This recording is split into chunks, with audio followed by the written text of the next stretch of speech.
The 188 member countries of the IMF have enacted a major modernization of the fund's governance. The realignment will give more say to many of the past decade's fastest-growing countries: Brazil, China, India, and Russia.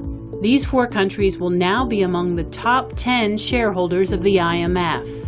The IMF membership enacted the reform in response to changes in the global economy, as emerging markets countries have experienced strong growth and now play a much larger role in financial markets and trade.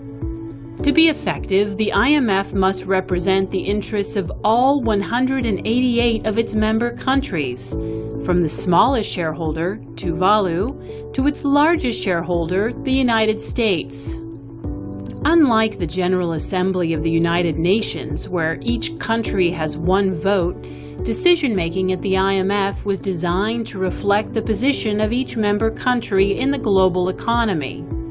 Each IMF member country is assigned a quota that determines its financial commitment to the IMF, as well as its voting power. Total quotas are now being doubled, strengthening the IMF's capacity to respond to crisis and meet the needs of its member countries. The reforms also shift more than 6% of quota shares to dynamic, emerging market, and developing countries. The reform contains measures to protect the voice of the poorest countries of the IMF. Without these measures, this group of countries would have seen voting shares decline.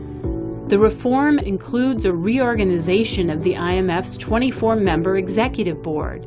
There will be 2 fewer seats for advanced European countries, seats that will go to emerging market and developing countries instead, and all executive directors will have to be elected, providing for better representation and policy debate. The reform enters into force now that countries representing 85% of total voting power have accepted the proposed amendment.